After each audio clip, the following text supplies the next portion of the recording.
ബോളിവുഡ് താരം സെയ്ഫ് അലി ഖാനെ ആക്രമിച്ച പ്രതി താനയിൽ പിടിയിൽ. ഹൗസ് കീപ്പിംഗ് ഏജൻസിയിൽ ജോലി ചെയ്യുന്ന പ്രതി മുഹമ്മദ് ഷെരീഫുൽ ഇസ്ലാം ഷഹസാദാണ് പിടിയിലായത്. പ്രതി ബംഗ്ലാദേശ് പൗരനാണെന്ന് സംശയിക്കുന്നുവെന്നും ഇയാൾക്ക് ഇന്ത്യൻ രേഖകളില്ല എന്നും മുംബൈ പോലീസ് അറിയിച്ചു. അർദ്ധരാത്രിയോടെയാണ് താനെ വെസ്റ്റിലെ ഒരു ലേബർ ക്യാമ്പിന് സമീപം കുറ്റിക്കാട്ടിൽ ഒളിച്ചിരിക്കുന്ന പ്രതിയെ മുംബൈ പോലീസ് പിടികൂടുന്നത്. മഹാരാഷ്ട്ര പോലീസും മുംബൈ പോലീസും സംയുക്തമായി നടത്തിയ ഓപ്പറേഷനൊടുവിലാണ് പ്രതി വലയിലായത്. വിജയ്ദാസ് എന്നാണ് അറസ്റ്റിലായപ്പോൾ ഇയാൾ പോലീസിനോട് പറഞ്ഞ പേര്. വിശദമായ ചോദ്യം ചെയ്യലിൽ യഥാർത്ഥ പേര് മുഹമ്മദ് ഷെരീഫുൽ ഇസ്ലാം ഷഹസാദ് എന്നാണെന്ന് ഇയാൾ തുറന്നു പറഞ്ഞു. എന്നാൽ കൈവശം ഇന്ത്യയിലെ യാതൊരു തിരിച്ചറിയൽ രേഖയും ഉണ്ടായിരുന്നില്ല. और उसके बाद आगे का इन्वेस्टिगेशन किया जाएगा. यह आरोपी बांग्लादेशी ओरिजिन का है ऐसा हमारा डाउट है, इसीलिए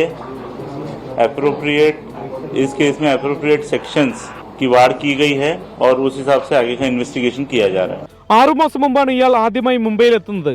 ഒരു ഹൗസ് കീപ്പിംഗ് ഏജൻസിയിൽ ജോലി ചെയ്യുകയായിരുന്നു. മോഷണത്തിനായാണ് ഇയാൾ നടന്റെ വീട്ടിലെത്തിയത് എന്ന് തന്നെയാണ് ഇതുവരെയുള്ള വിവരം. ഷാറൂഖ് ഖാൻ അടക്കമുള്ള മറ്റു നടന്മാരെ ഇയാൾ ലക്ഷ്യമിട്ടിരുന്നു എന്ന സംശയവും തീർക്കേണ്ടതുണ്ട്. മറ്റാരെങ്കിലും സഹായത്തിനുണ്ടോ എന്ന കാര്യത്തിലും വ്യക്തതയില്ല. യാതൊരു സഹായവും കിട്ടാതെ ഒറ്റയ്ക്ക് പ്രതി ഇങ്ങനെ ഒരു കുറ്റകൃത്യം നടത്തിയെന്ന് വിശ്വസിക്കുക എളുപ്പമല്ല. ഈ കാര്യങ്ങളിൽ കൂടി തുടരന്വേഷണത്തിൽ ഒരു വ്യക്തത വരും. മുംബൈയിലെ DCP ഓഫീസിന് മുന്നിൽ നിന്നും ശ്രീനാഥ് ചന്ദ്രൻ, 24.